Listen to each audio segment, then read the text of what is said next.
A atividade desta sexta-feira no CT Parque Gigante teve os portões fechados e o início da definição do time feito pelo técnico Eduardo Cudê para enfrentar o Juventude nesta segunda-feira pela volta da semifinal do Campeonato Gaúcho. Entretanto, o Eder Valência não participou dessa atividade, o que não coloca o equatoriano fora do confronto. Aliás, Eder Valência tem feito quase uma operação de guerra para poder atuar contra a equipe do Juventude, um tratamento intensivo que vai gerar também testes ao longo dos próximos dias para saber se o jogador terá ou não condições de atuar.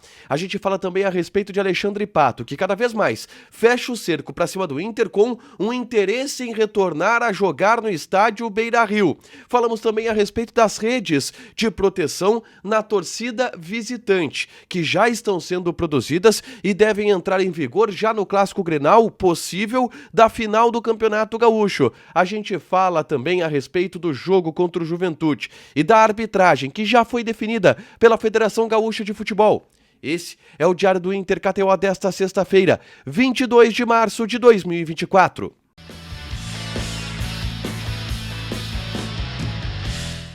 Tudo bem, gente? Obrigado pela participação aqui. Não esquece de deixar teu like, te inscrever, de ativar as notificações. Bora falar do Internacional aqui na dupla nesse vídeo. Um resumo do que de mais importante aconteceu no Noticiário Colorado ao longo desta sexta-feira. Vamos começar falando sobre o treinamento que houve pela parte da tarde, com os portões fechados no CT Parque Gigante, onde o técnico Eduardo Cudê já começa a definir o time que enfrenta o Juventude nesta segunda-feira. Houve um treinamento coletivo do time do Inter contra o time sub-20, ou um time formado por garotos do sub-20 do Internacional. E segundo o pessoal do Revista Colorada, algumas situações aqui pra gente explicar. O Eder Valência não participou dessa atividade, e com isso o Luca treinou no time titular. Daqui a pouco eu vou falar mais sobre o Eder Valência, tá? Mas a gente tem um desenho de time para enfrentar o Juventude, que é o Antony, Bustos, Vitão, Mercado e René. Arangues, Maurício, Bruno Henrique, Wanderson, Alan Patrick e Luca. Hoje, Luca, enquanto o Eder Valência não participa dessas atividades. Esse é o time base do Inter para enfrentar o Juventude, provável time do Inter para enfrentar o Juventude, também pelo que foi treinado nesta sexta-feira pelo CT Parque Gigante, com o técnico Eduardo Cudê. Mas, Eder Valência não está totalmente fora da partida, pelo contrário, tá? O Internacional está fazendo uma operação de guerra para ter esse jogador na partida. São tratamentos intensivos. A gente falou ontem que ele está usando o tratamento de PRP, plasma rico em plaquetas, onde se injeta esse plasma desenvolvido no local da lesão para que se diminua o inchaço e aumente a cicatrização. E existe um otimismo grande de que o Eder Valência possa estar à disposição na partida contra o Juventude, em especial pela possibilidade e necessidade de um sacrifício. Porque, vamos lá, o jogo é importante. O Inter empatou em 0-0 no Jacone. Se precisa vencer o jogo. E se precisa do Eder Valência. E aí, a possibilidade do sacrifício ela existe porque não é de uma lesão articular, não é de uma lesão ligamentar, não é de uma lesão muscular. É uma pancada, é um inchaço, é um edema. Se colocar ali algum anti-inflamatório, se colocar ali um antibiótico na hora, ele sente menos dor. É óbvio, precisa dar uma cicatrizada e precisa diminuir o inchaço em determinado momento. Mas é possível forçar, ir para o sacrifício e colocar, mesmo com esta lesão, ir para o jogo.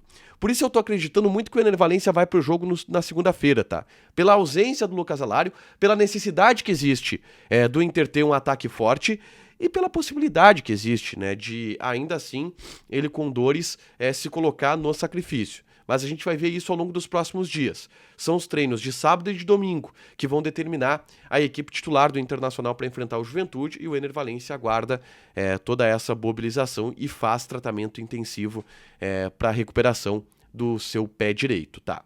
Enquanto o Eder Valência se recupera, a gente já tem a definição da arbitragem para esse jogo, tá? Anderson Daronco será o árbitro da partida, foi escolhido já pela Federação Gaúcha de Futebol, foi ele que apitou o último Clássico Grenal, o árbitro mais experiente do Rio Grande do Sul. Importante, a arbitragem do último fim de semana deu muita polêmica, a Federação Gaúcha agora chama os árbitros mais cascudos, né, porque sabe que os olhos estarão voltados também para a arbitragem em meio a todo um ambiente de condicionamento, de briga, de discussões públicas, inclusive entre Grêmio e Inter, em relação à arbitragem. O Anderson Daronco é um árbitro experiente que coloca um pouco de tranquilidade nessa discussão, tá?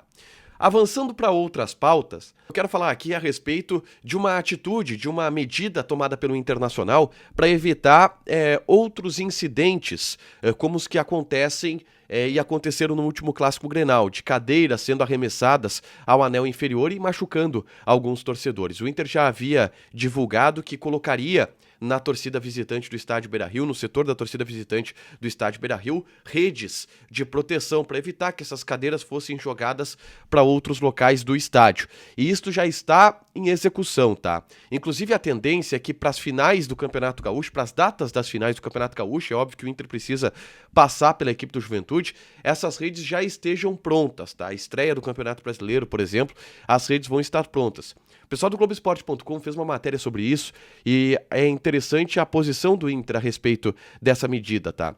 Essas redes não serão usadas apenas em Clássico Grenal, mas serão usadas em todo jogo onde haverá um grande contingente de torcida visitante. Vamos lá. Flamengo vai ter rede. Corinthians vai ter rede. Palmeiras, muitas vezes, traz um grande número de torcedores aqui, vai ter rede. Um jogo de Sul-Americana contra o Boca Juniors. Vão colocar essas redes para evitar incidentes como os que aconteceram no Clássico Grenal. E vez que outra acontece, de cadeira ser arremessada para o anel inferior, é uma medida que o Inter está tomando e que deve ficar pronta já em breve, porque a rede já está em produção e quase pronta para ser instalada definitivamente no setor visitante do estádio Beira-Rio, tá? Um outro assunto, e aí eu quero voltar a falar sobre mercado da bola e sobre futebol, porque o Alexandre Pato está cada vez mais aumentando o cerco da ideia de retornar ao Internacional, tá? O Pato está se oferecendo para jogar no Inter, e isso já há algum tempo. Em redes sociais, ele vem tentando flertar com o Internacional, fez um tweet para o presidente Alessandro Barcelos recentemente.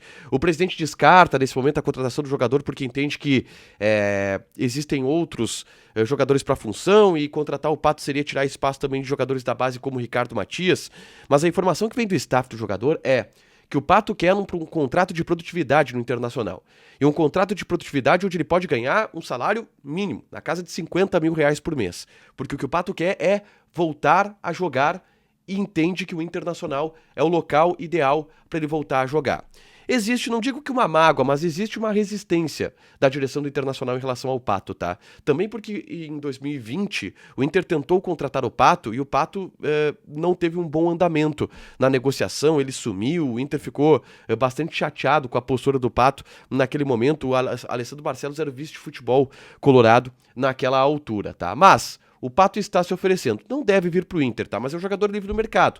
Qualquer momento que o Inter fizer esse movimento, consegue já inscrever o Alexandre Pato, não precisa ser envolvido em uma janela de transferências. Mas ele quer, ele entende que o lugar ideal para ele jogar seria o Internacional e está forçando bastante esse retorno ao Colorado. Por último, gente, para fechar, eu quero convidar vocês a assistir esse vídeo aqui onde eu falo sobre o patrocínio Master do Internacional, do Banrisul. Porque surgiu um papo aí nos últimos dias de o Inter trocar o patrocínio Master e eu trago informações sobre esse patrocínio. Quanto que acaba o contrato, quais os movimentos que estão sendo feitos pelo Inter, quanto que paga o Banrisul, o que o Inter pensa a respeito do Banrisul, tá tudo nesse vídeo aqui. É só clicar para assistir, saber um pouco mais desse mundo do marketing colorado e da ideia colorada de ter um patrocinador master que hoje é o Banrisul. Para fechar, gente, vamos falar aqui de KTO, tá? Vou passar algumas odds, por exemplo, desse sábado. Tem Inglaterra e Brasil. Odd da Inglaterra 1.92, empate 3.4, Brasil 3.75. Joga na KTO, te registra, coloca o cupom A Dupla que tu ganha 20% de bônus em cima do teu primeiro depósito, fechado? Deixa teu like, te inscreve, ativa as notificações que vai ter mais conteúdo aqui no canal. Beijo!